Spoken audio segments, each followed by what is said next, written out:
When it comes to building in Sumter County, experience matters. From remodels, barns, additions, and accessory buildings to creating the custom home of your dreams, our Hogan Construction delivers quality you can trust. Russell is hands-on and on-site daily, going above and beyond to ensure the project isn't just completed, but crafted to perfection. He doesn't just meet expectations, he exceeds them. For a builder who puts integrity and craftsmanship first, call R. Hogan Construction today at 352-793-7660. Russell Hogan Construction. Build on tradition, built to last.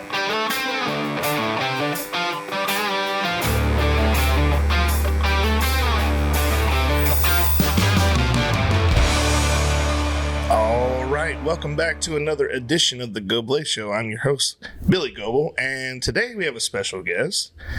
I don't want to give it away too soon, but I'm going to go ahead and introduce her. Her name is Miss Reba Mazak. Reba, welcome to the show. Thanks, Billy. I'm so glad to be here and glad we finally got together. And you have your specialties and they have theirs. Absolutely. And it takes us all, though, to make the world go round. Mm-hmm. Well, I spoke earlier about, being the scale house person and loader operator. Those are not glorious jobs. But without them, the rock doesn't get across the scale. Yep. The nutritionist that works to try and help us know what kind of feed to feed cattle when we don't have the water, when we do have the water, the mineral, all those scientist geeks, if you will. That's what they are to me, science, because that's not my forte. Right. But we got to have them just as much as we've got to have the people horseback. Right. Right. It takes us all to make the world go round. And we need to all recognize that and understand that. A few minutes ago, you asked me about, working with your family and kids and how it brings people joy to have their children around them in their industry. And that's something that, we have to, as parents of adult children, have to be welcoming and find a place for our kids in our industry. It is time at some point, to give them some of the reins. So many parents, okay, got to get an education. This is what I think you should do. So that's the line they go back. Okay, so you get your daughter an accounting degree.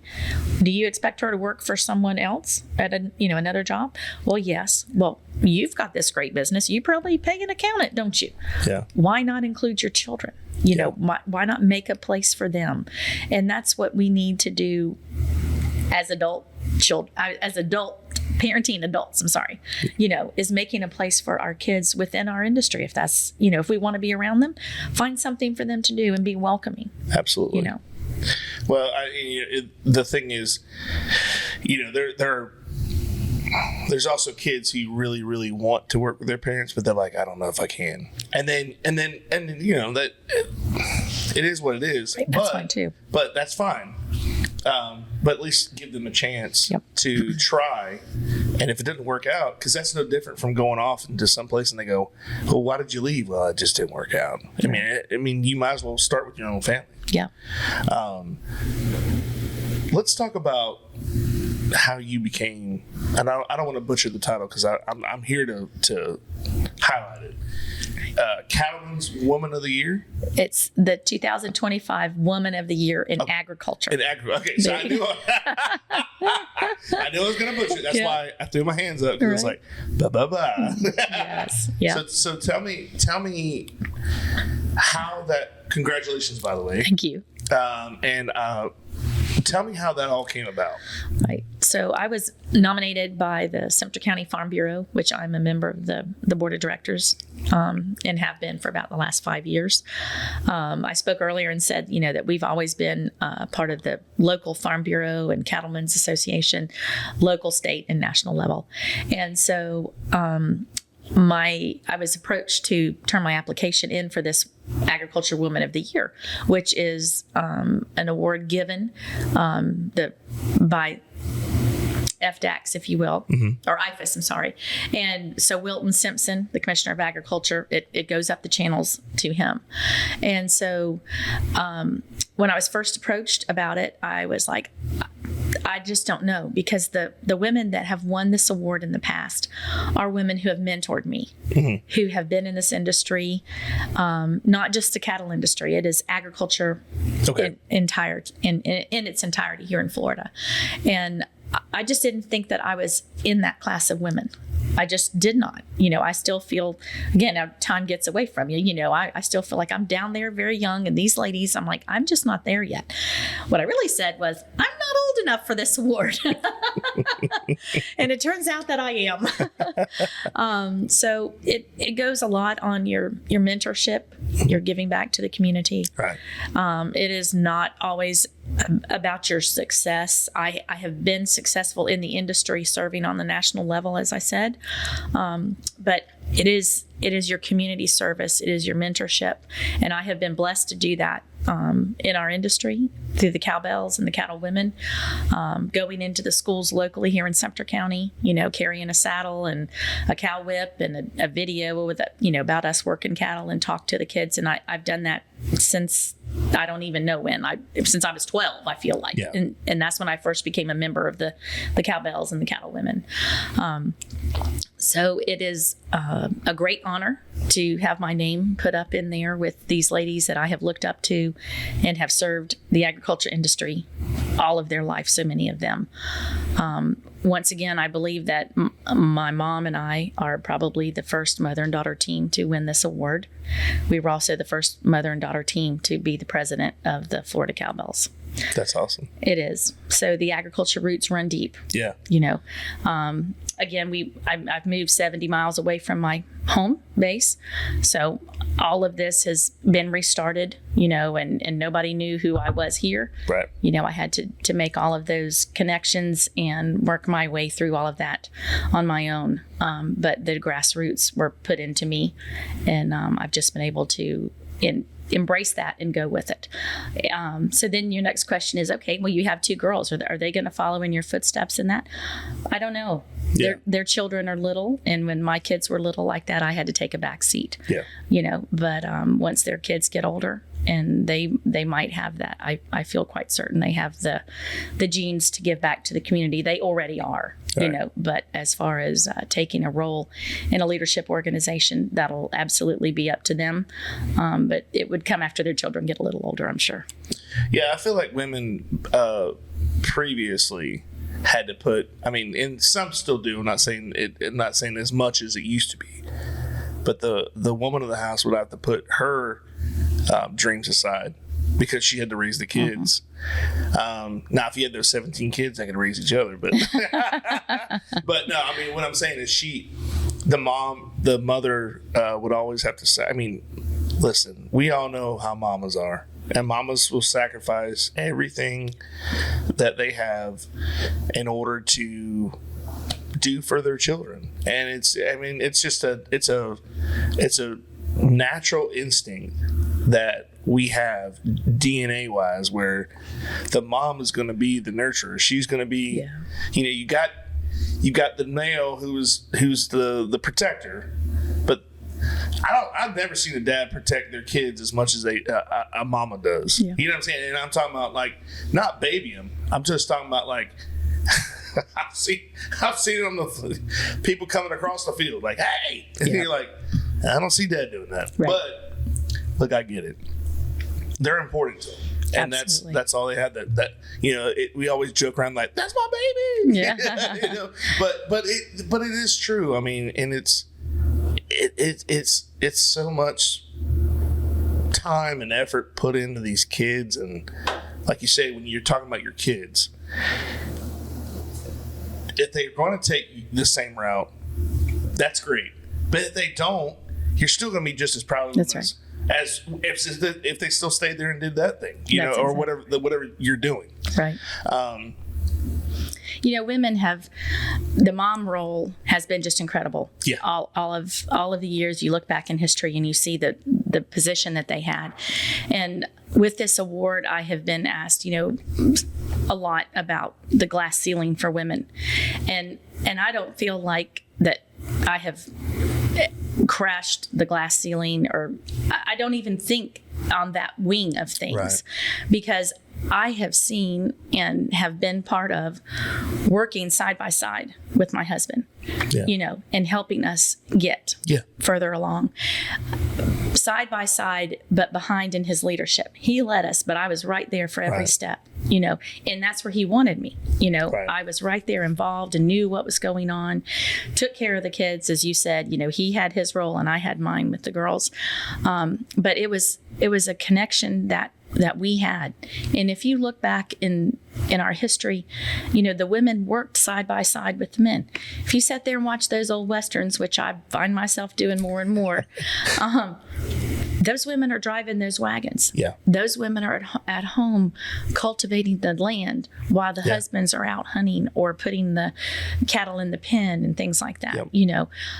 So it's not a glass ceiling. Women have just busted in my in my experience. Right. I have always been a part of what is going on, and I wasn't a big leader. I didn't feel like, until the loss of Paul. And then at that point, it was time to step up. Right. But because of walking side by side with him, I knew how to do that and lead our family forward is how I look back at that. And not that there's any great accolades looking for that, it's just how our life laid out. Right. But being involved and being a part of what was going on made it so much easier to just keep going. Right. Well, not only that, you made a promise. Like, what I mean? I know you may never have said this, but when you got together, you made a promise to each other that this was going to be, this is for life. For life. So when one half is missing, the other half has to take on that half and do the same. You're doing double now, and it's one of those things that it's almost like an unspoken law, like not law, but like a rule, and it's saying like, hey, look, no matter what, we're gonna get things will be fine. Mm-hmm. It's like when someone's sick, like really sick, and they're like, I don't know what I'm gonna do, and like, look, it'll be fine. Just I know you'll be able to do this. There's a reason that you're there for that reason. That's right. But I don't know. I was gonna say, you talk about Westerns. Could you imagine being in that predicament? If that was, now I'm sure that's a picture that they're trying to like. I mean, it's probably embellished a little bit, but I'm sure that these things like this happen. But like, where the man's like, all right, and you always, all right, woman, Yeah. I'm gonna be gone for 6 months. Right. Watch the kids. Yeah. Can you imagine? Like, I couldn't imagine my wife leave. Like, all right, I'll be back in Yeah. Yeah. I don't think day that would 2. work I'm like, when are you coming home? Yeah. Times have changed for sure. But like when you and as you're talking about this, I'm not living, but seeing these old movies, and I see the lady out there like hoeing the garden, and then like I said, the guy comes up on it reminds me like a Old Yeller or something, like, what I mean, like the guy comes up, he's like, all right, well, I'll be gone I'm gonna go fight the war. Yeah. And there's always a war or something going on. They're like wow, it seems like some really bad times back then. You know what I mean? But it's just one of those things like I said, you have to work together. You're a team. Yes. And it's all about teamwork. It is. We've really been blessed in that way. Yeah. And the leadership was there prior to, and we were able to just, keep that going. Yeah. And surround yourself with, people that are good people. I've really had an opportunity these last few months, people are like, man, this is so awesome. And I'm like, yes, and thank you. And good people surround themselves with good people. Oh, absolutely. And that's who you want. You want people that are going to lift you up, and you're going to lift them up. Mm-hmm. It is not a one-sided situation on success. Yeah. It's just not. My father has always told me, take care of the ones that take care of you. That's right. And that's, you don't realize how true that, growing up, your parents will tell you stuff and you're just like, oh, whatever, you're just telling me that. That's what grandpa said to you, and you don't realize the truth that lies in that. You've got these sayings, and there's a reason why they're saying it, because you don't realize, like, hey, you're going through the same thing that somebody else has gone through, and they made it. You know what I mean? Like, it's like, I said this the other day about, it was on like a clip that I made, and it was like, somebody's always like, you could never understand what I'm going through, and most people are like, try me, like, you know what I mean? Like, I have seen it all, I have done it all, and there's nothing that you can say you've done or give me this example that I'm like, oh, that's a new one. You know what I mean? Like, that's not possible. Yeah. You know what I mean? Everything has been done. And it's just finding that person that you can talk to and get that little bit of help, that little bit of encouragement. And you'd be surprised. I've learned these little reels that I make. They're not very long, and people say, I watched the podcast. And I'm like, was it on Facebook? They're like, yeah. I'm like, well, thank you. I appreciate that. But that's not the full podcast. Those are on YouTube and Spotify, by the way. But I said, I appreciate you doing that. And I guess because the attention span, a lot of people, they just can't sit down for a length of time. Mm-hmm. Again, we go back to what we said. They don't have time to sit down at the table. I can't expect them to sit down and listen to me and you for, over an hour now. So, but people, sometimes they want that. They want somebody else to say it. They can say it in their mind all they want. And this is what I need to do. Okay, look, I've got this problem. I got X, and this is what I've got to make sure I do this. And then, but they won't ever do it. But they hear you say it, and they go, maybe I should do that. Yeah. Why does it take that? I mean, is that like are we looking for confirmation? Right, rite of passage. Yeah. Like what makes us do that to where we have to have, you could go do something stupid and like, oh, I wouldn't have done that. And you're like, man, that's what I said the first time. It goes back to that teaching by example. Exactly. And I think the thing is, you have to do in order to learn. And I'm a visual learner, good and bad. Right. Hey, don't do that. You're gonna you burn yourself. Okay, don't do that again. Okay, it's like a child half the time, Right. But when you moved, I want to say this: when you go back to when you left, you said Sanford, Geneva. Okay. Mm-hmm. When you left Geneva and you came to this area, was it a big adjustment, or was it kind of the same? It was kind of the same outside of leaving my family. Gotcha. Yeah. I was 18 when Paul and I was 18 and Paul was 20. So I had never left my home. That was my childhood home I was born and raised in, never left my family. I was the youngest of 4 and a girl. So all those little things that I just said is, you're a baby and you were spoiled pretty good. Yeah. And so leaving home, the hardest part was missing my family at that time, because again, we were all raised right there.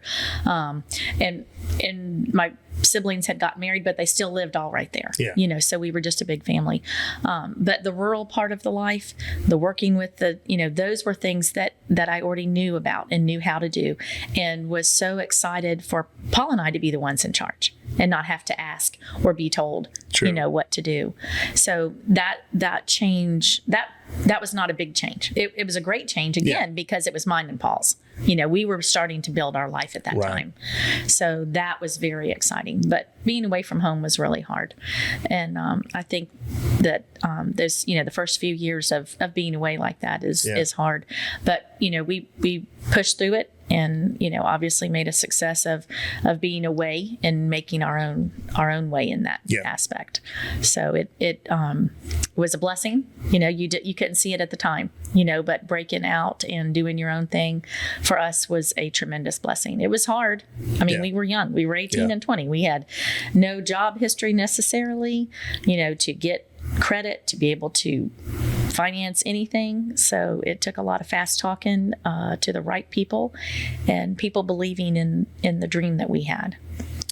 Yeah, I think a lot of people when they're young and they get married, and if they can, and I mean, I'm rooting for everybody. I mean, I used to do photography wedding, like video, and do photography at weddings, and I've never obviously I've never been like, oh, they're not going to make it. You know what I mean? I would never say that. And I have no idea if they would or not. But I'm always rooting for them. But when they're younger, it's a lot of times they're just like, hey, we're young and we really haven't experienced everything as far as life, in consideration.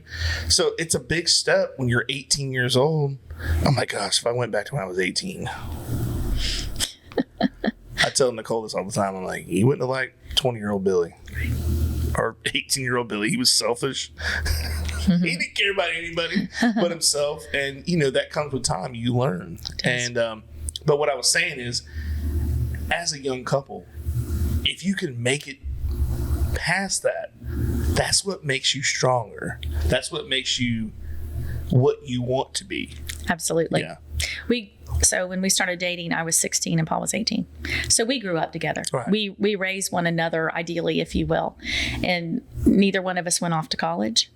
We cleaved to one another, as the Bible says, and pushed forward. Right. We didn't know any different. We were together. We made those commitments, as you said earlier, to one another, and we were just going to push forward. Right. And so that's what we did. And our family played a big role in helping us, along, and we were able to get help from them when it was needed and bring them along with our success. Of course, my family's, still in that area all of those years and to this day. But, Paul's mom and dad, worked with us at the mine. They worked with us in the pool business. We did a lot of things still together as a family unit. Right. It's what we wanted and what we stood for, and have been able to instill that into our kids, to this day.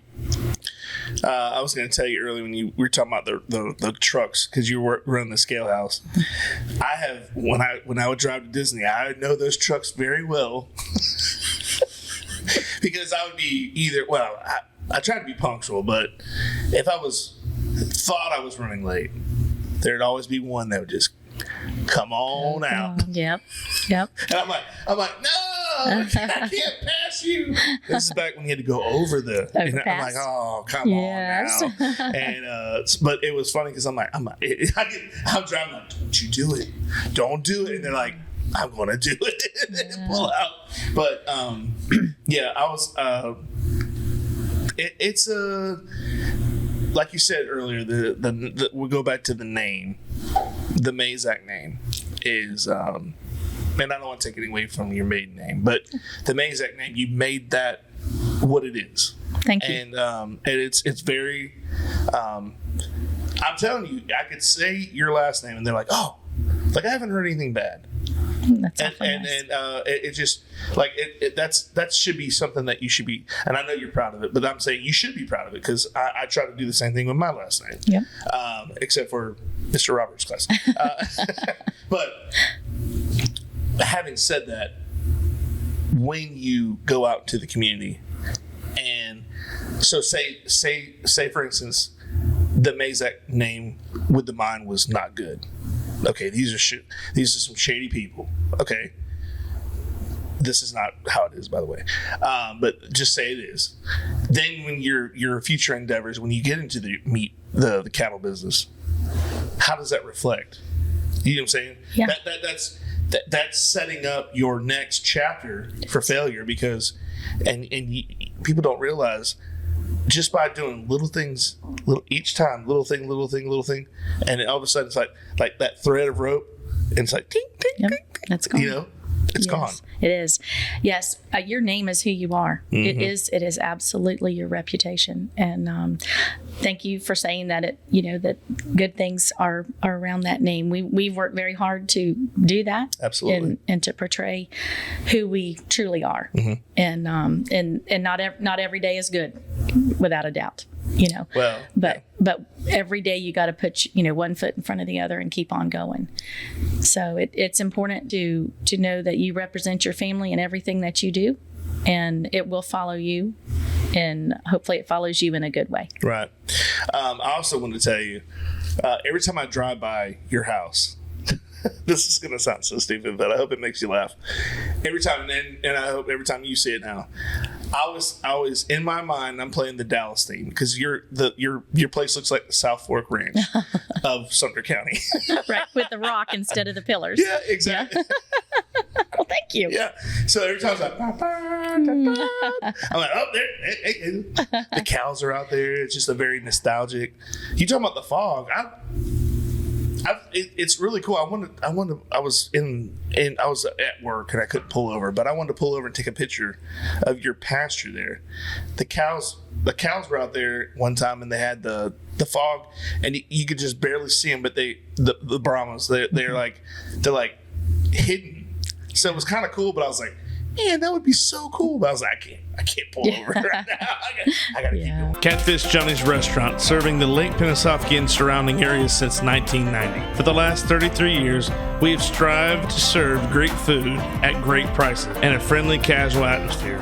If seafood isn't your thing, our burgers or wings are the best around. We have daily specials too.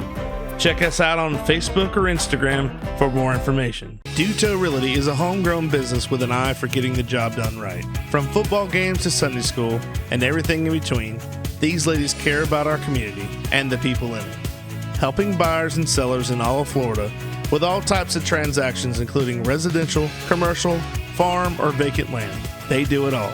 They even offer auction services and sellouts to always get the job done right. Promotional consideration paid for by the following. Travelin' Tom's Coffee Truck, the delicious mobile coffee truck that brings you the caffeination inspiration you need. We deliver signature coffee products like our Nitro Cold Brew and Caramel Frappe to any occasion or festivity. And for those who don't like coffee, we offer a variety of delicious hot chocolates, energy drinks, lemonades, and teas. That's Travelin' Tom's Coffee Truck. Whether your water is supplied by a public municipality or a private well, for residential or commercial use, Purified Water Services LLC has the solutions to provide you with simply clean water. We offer a complete line of professional water filtration equipment and accessories. Soft water makes a difference you can see and feel. Water heater and appliances last longer with less maintenance.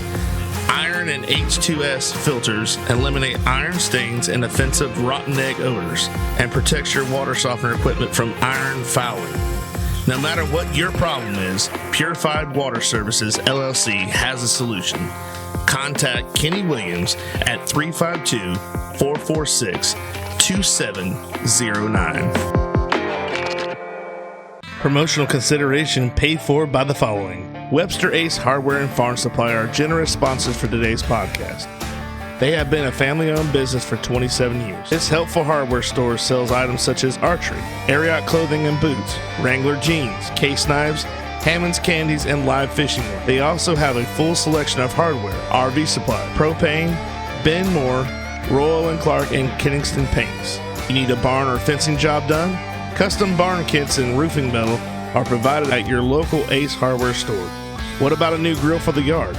Traeger, Big Green Egg, Weber, and Blackstone are found here, along with all the accessories to go with it. Stock up your workshop with DeWalt, Milwaukee, or Craftsman tools. They got you covered. Remember to go to ace.com to shop their entire line to have items shipped directly to the store. Pat's Taps at Catfish Johnny's. Pat's Taps is Lake Pennsauken's newest tap room, offering 14 rotating craft beers on tap. We also offer bottled domestic beers, seltzers, ciders, and wine, as well as a variety of appetizers and pub food. Our family-friendly tap room is a great place to come hang out and enjoy some one-of-a-kind craft beer. You can find us on Facebook, Instagram, or the Untapped app. Looking for custom apparel that stands out? Welcome to the Stitching Heifers, Bushnell's premier embroidery and custom apparel shop. From custom hats, t-shirts and jackets to unique gifts and business branding, we specialize in high quality, personalized apparel that reflects your style and vision. Step into our exclusive hat park and design your one-of-a-kind custom hat, perfect for personal flair or promoting your brand. At the Stitching Heifers, we're committed to bringing your ideas to life with exceptional service and attention to detail. Whether it's for you, your business, or a thoughtful gift, we're your trusted partner for all things custom in the heart of Sumter County. Stop by today or visit us online to get started. The Stitching Heifers, custom style, local heart. But there's a lot of majestic, beautiful, sceneries that we get to experience and enjoy the great creation that God has put in front of us, without a doubt. Yeah. Watching that sunrise horseback is just a wonderful thing. And I appreciate that people drive by and see that. Yeah. Living here in Bushnell 301 is a very busy road. Mm-hmm. We've encountered a lot of people, removed from the agriculture business. Could be in insurance or finance or something like that, and get to talking about where you live, and you tell them, and they're like, that big rock house with those white cows, and that is just like opening the door wide open for me, and insert cattle agriculture and the importance that it plays. So we're seeing all the time, whether it's pulling, and I don't mean we, I mean agriculturists and cow people, whether it's pulling a cow trailer through the pickup line at school, or passing a beautiful home, with beautiful cows and lush grass. Yeah. It says something, just like your name does. I wanted to touch back on talking about the mine out there on Highway 50 a little bit. So we have just been looking, knowing that Highway 50, the progress of our state and our county, but knowing that Highway 50 was going to expand. Mm-hmm. So the last couple of years, we've been in discussion with DOT about Highway 50 expanding and stuff. And so finally came to a conclusion on that. And they took down our big mine sign. DOT took that property, and so we had to take down that mine sign. And it was huge for our family because the girls and Paul's dad and I built that sign, poured that concrete, laid all of that, we did all that. It was huge. So this year, before we took it down, we went and had all our family pictures taken in front of the mine sign and put it on our Christmas cards, because that's a big part of our life. And what we went through to get that here in the county, the opposition we had for people, not necessarily wanting it, not knowing what it would do to their land, or what we would bring to the area, and but we were successful in getting that. And it has been a thriving business down there for over 20 years, and employing lots of local people, in the mine, and then also helping to build, the progress that Florida, not just Sumter County, but that Florida is experiencing.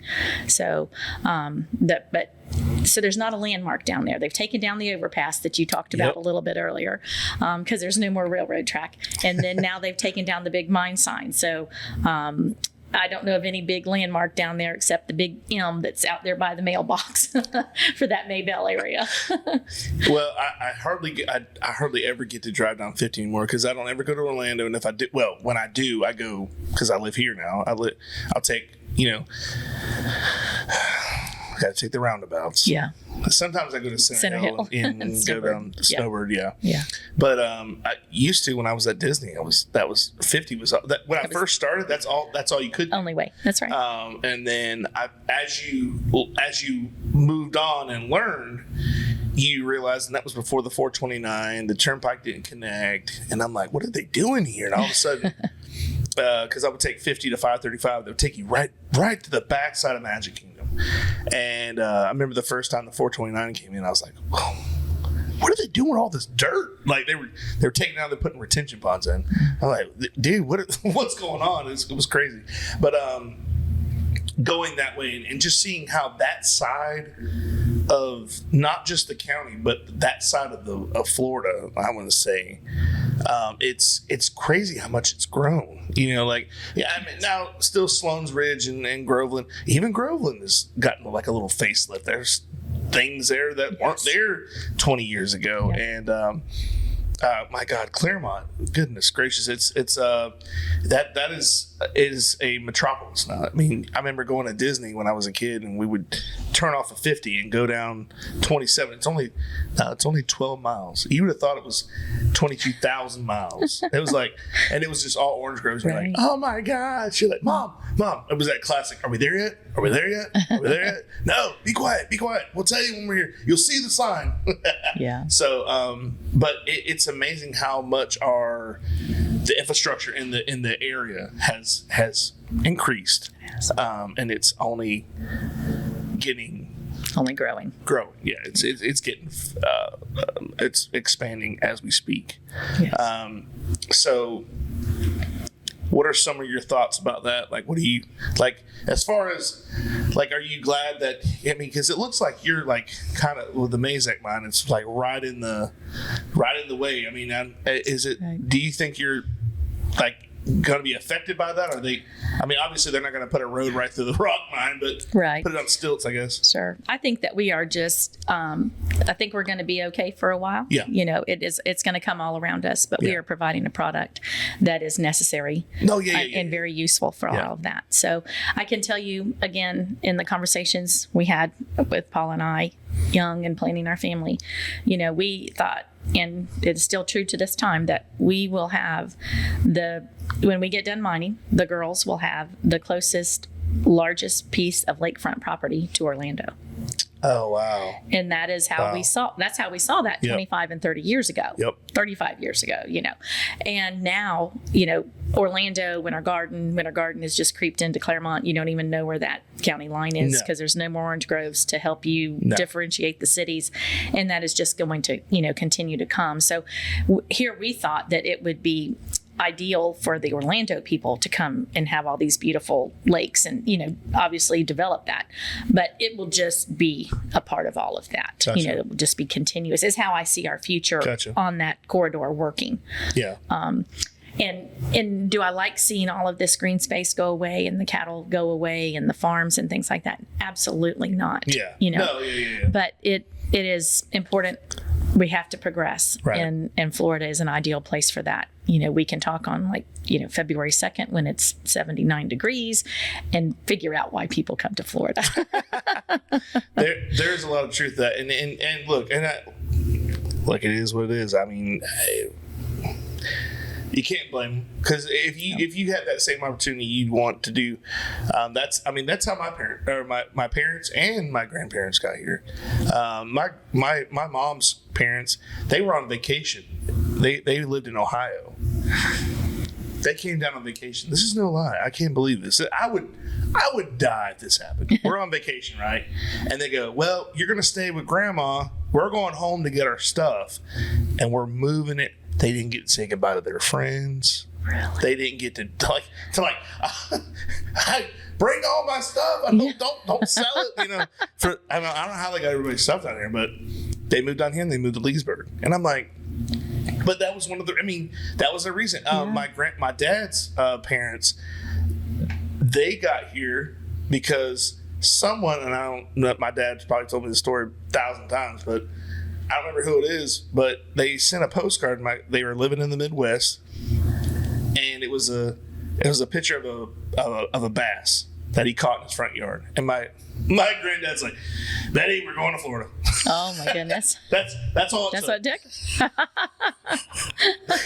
So people just kind of made decisions based on impulses, right? Not really futuristic. What is going to benefit our family? We'll look for jobs later. Yeah. I'm just kidding. No, I'm sure they had a plan. I'm kidding. But it seemed like it was easier just to pack up and go back then, and now it's like it's not really that. It's just, hey, look, we don't want to be here in the wintertime. And a lot of people have dual residencies, so they're here for the winter and they go back to up there for the summer. And there's a lot of, I didn't realize how many Canadians come down either. There's a lot of people from Canada. There is, and but I don't blame them. No, because I don't want to walk. Now don't get me wrong, I love the cold. I'm probably the only Floridian that loves the cold. Everybody's like, I love sweating to death. I'm like, you need help. If you're one of those people, I'm sorry. But I'm like, I cannot do this. I do not want to take a shower when I wake up in the morning, dress. Well, I made a video on this. And you walk out to just take the trash out and you come back and you're soaked. Shower. That's Florida. Another shower. Yeah. Yeah. So that's not my idea of living. Right. I want to at least let me go an hour. Yeah. Not 5 minutes. Right. But did you ever think it would be what it is today? Do you moving and knowing what you knew then, what did you think this surrounding area would be like it is now? Not down here. Yeah. I did not. When we first came, we did not see that. Again, we thought it'd be Orlando coming to think and enjoy our open space of lakefront homes. And now we're going to get it from the east, but it won't be called Orlando. No. And we're obviously getting it from the north. So Gotcha. it will definitely change. The idea of it being a place that will be ideal for development one day for the next generations is definitely there. I think it'll probably be Pastor Beck and Audra. I think it'll be that grandson generation that will see all that happen. Now I see, speaking of your grandkids, I see them on TikTok all the time. Yeah. And they're great at what they do. They're like they're naturals. I mean, they're like you get some kids in there like the video at church the other day, and they're like hi. Because kids are meant to be, they're not used to being on camera, so they're like right. But they seem like they're so used to it because they do a lot of videos and stuff all the time, but that makes them more comfortable. It does. And again, we're getting to tell our story, you know, and the girls expose them to so much. I do my very best to, take them with me to go do things and, give them a little nudge and a little talk and say, okay, when you go up and you meet this person, you look them in the eye, you shake their hand strong, and you listen to what they have to say. Yep. That is important. So I think, again, learning by example and teaching them. And then like you said on the video, they're just like, hey, it's like, that's exactly right. That's how they need to be, I feel like, to be a success and be a good part of, society. I don't want them to, feel inhibited on anything that they do. And always want them to be able to be comfortable in any aspect, whether it's in the country, be in the country mouse, or whether it's in the city. Well, and a lot of kids, I mean, if they're watching those videos, I don't know a lot of kids on TikTok, but there are some. A lot of kids are seeing that and they go, oh, that sounds like something I could do. Yeah. Or that looks fun. Yeah. Or might be interested in just, not even just necessarily ranching, but I want to show an animal at the fair. Right. And be able to experience that. Yeah. I really wanted to do that as a kid, and we just didn't have the resources. Like my parents were like, we're not. I don't. They weren't into that kind of stuff. So like we're just kind of. I just didn't do it. Right. But I'm like, man, that would have been kind of cool. Now, would I've fulfilled it? Would I went the whole way? I don't know, because I never got a chance to. Right. But I think if it's something they want to do, like I tell people all the time, if your kids want to play travel ball, or they want to play football, or they want to play basketball, let them play. Yeah. But let them play. Don't let them play because of you. Right. Don't be the parent that makes them go. Because I've seen that even in my generation. I've seen kids made to do stuff and then they end up hating it. And there's nothing worse than having someone hate something you love. Mm-hmm. You know what I'm saying? Like, I love football, and I know everybody doesn't like football, but you shouldn't have to hate it. Right. Well, and then you're like, why do you hate it? What happened? Something had to have happened for you to hate something. You just don't go, I hate it. I mean, yeah. I dislike mushrooms, but I don't. If I don't see them, I'm not trying to kick everyone out of the ground when I see them. I know somebody's going to eat them, or I used to sell them at the produce. Yeah. I'm like, I didn't have a grudge against them. That's what I'm saying. Like, what makes you think that way? You know what I mean? And you can't be like that, right? Because if not, just say your boys, your grandkids, one of them wants to play football or baseball, or whatever, any sport, or they're into guitar lessons or something, and you go, I don't want to do that. They might miss out on a whole opportunity that might set them up for something in life, or meeting people. That's the whole thing. It's not all about the subject. It's about the experience. It's about the people you meet, the networking. Networking is huge. Absolutely. Again, going back to shaking somebody's hand, Yep. looking them in the eye. Yep. And I really think as a mentor, that I am considered a mentor to a lot of people, I really try and connect people, you Yeah. know, and get phone calls, hey, we need somebody in North Florida, South Georgia to be a rep for such and such company. I get on my phone and I'm looking through my little text and go, oh, this little gal, she came out of the University of Florida. I met her through Cattlewomen. Let me give her a call. And then your tree just, blossoms. Yep. And you really find people in that way. And, we've talked a lot about opportunities and generational things, but it is so important for, just like you said, you wanted to raise a steer, it just didn't happen. Yep. Those first generation people, we want them, we want y'all, because our business has to keep going. Right. And, we want to pass along our interest and our knowledge, but we also need new people in our industry all the time. And there's a young lady who came out of downtown Orlando, not any type of agriculture, had a friend in Colonial High School and got her involved in FFA. And she is a huge leader in the industry. She's young, all over social media, and does a great job. Right. And she's first generation, she's the first generation that is interested in it. And the opportunities, just once you get to meeting people and put yourself out there, those kind of things will happen in any industry. I just know about the cattle industry. That also tells people, like, if if somebody wants to experience something and they're like, you shut them down, that person may not know everything there is to know about that subject, but they might be the one that gets it. Yeah. So you could take somebody who's interested, but they don't get it, versus someone who has no experience, but they're like, I understand the concept and I can do this. You see what I'm saying? Like, there's two different sides, and we always want to dismiss the person who doesn't have that. Well, you're from Colonial. You're from Colonial. What do you know about FFA? Are you serious? So that's what I'm saying. Like, you can't dismiss people right away, because you never know. They'll surprise you, and they will surprise you. Not only surprise you, but they will humble you, because there are people that know about things, and it's like the old saying, like, you go into a bar and the guy that's talking the most trash is the one that's going to get knocked out first. The little guy in the corner not saying anything is going to be the one that does it. I mean, but that's what I'm saying.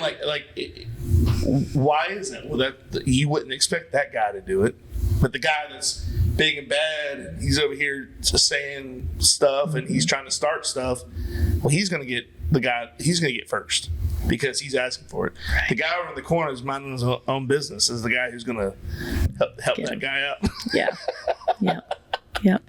You never know what someone else is going through. True. And what they have in them, and that humbling, part of it, So I think that's important. I think it's important to know who you are, to be comfortable with who you are. Yeah. And then other things will happen.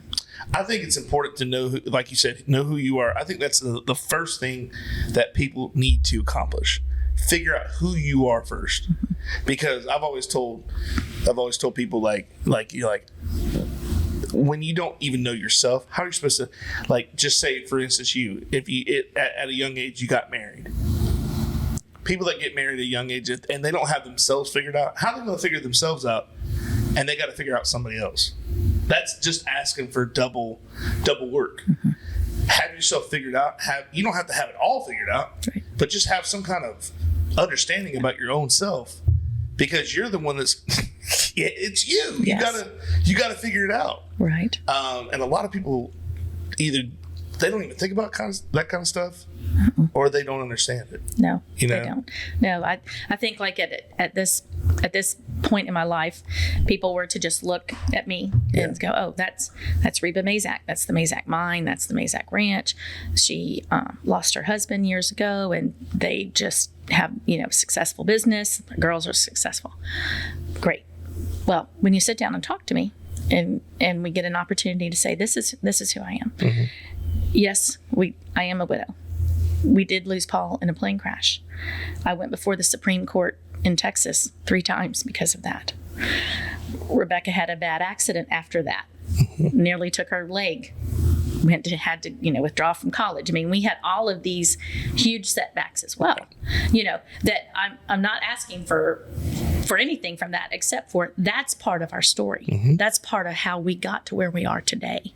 So ideally, just looking at us in general, it's all that. But to get down to the nuts and bolts, this is how we got to where we are. Right. So we're no different from anyone else. Our story is just our story, and your story is yours. Right. And so we all need to be humble, and we need to be ideally going, you have no idea what these people have gone through and how they got to where they are. So you make yourself happy and let them make themselves happy. A lot of people that I blame that on society right now, because we live in such a, they say instamatic world, and they always see the finished product. Yeah. But I always say, and people laugh when I say this, but people don't care how the sausage is made. They just want the sausage. Yeah. You know what I'm saying? So they don't, and that it'd be like in your case, they don't care how the steak gets on the plate. They just want to order the steak. Yeah. They don't have all the steps that you have to take from birth, from that one cow to vaccinations to feeding to separation to blah blah blah, whatever the steps are. They don't understand it. First of all, they don't care. That's the problem. You care, and that's why you were successful at that. That's what makes you successful about that. But people that are like, okay, she has a ranch, that doesn't mean anything to them, but it does to you, and that's why you make it what it is. I mean, and I think a lot of people, if they understand, and you could turn around and say the same thing for them. Well, this guy has a car lot. Well, he has a car lot. So what? He might sell 20 cars a day. You're like, okay, right? You know what I mean? But he's successful, just like you are. Mm-hmm. But people don't want to. They want to compare apples to apples or apples to oranges or whatever, and it's not fair, because they don't. All that happens is when it comes down to hard work. They don't want to see all the sweat and tears, getting up at 4 a.m. to run the scale house. Yeah. They don't see all that. Right. They want to see that name, mm-hmm.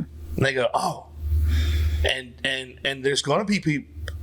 There's going to be people that have no interest in your better half, like you're like in your will, where you're like I hope they never sell a piece of meat. There's going to be people like that, and I don't know why. Right. I don't know why they have to be like that. There are people that tell me about this show, and I'm sure they do. But guess what? That makes me want to do it even more. That's motivation. I love it.